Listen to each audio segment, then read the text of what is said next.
აი ესეთი სიძულვით, ბოღმით გამსჭვალული ჩვენება ადამიანმა მისცეს და დაუოკებელი სურვილით, რომ ესე იგი უდანაშაულო მიკაძები მისცენ პასუხისგებაში, სახტად დავრჩით და აი ამათ ყველას ეშინია, ესეც შიშმა გააკეთებია მორგოში ეს.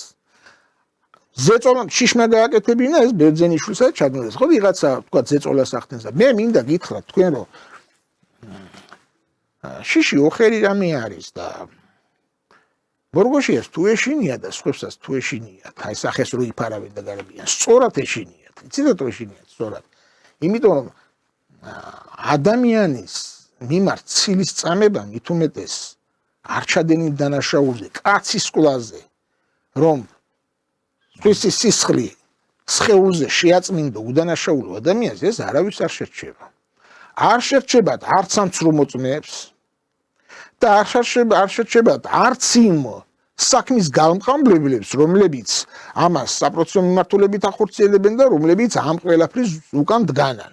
რასაკვირველია თუ ეს ვერსია დადასტურდა ამას პირველ რიგში მე მინდა გითხრათ რომ მაგათ პასუხი მოეთხოვებათ ჯერ ღმერთის წინაშე მერე კანონის წინაშე და მერე ადამიანის წინაშეც ეხლა როგორც უნდა ვისაც უნდა ისე გაიგოს მე პირდაპირ გეტყვით თქვენ დადგება დრო და მე განზრახარ ვიტყვი სიტყვის ადრე თუ გვიან არ დადგება ძალიან მალე დადგება დრო როდესაც კონკრეტულ პიროვნებებს ან თუნდაც თანამდებობის პირებს დაუსვამენ შეკითხვას პირდაპირ რატომ დამაბრალე ეს რატომ წამებდი ცილს და რატომ მაწმენდი სისხლს მე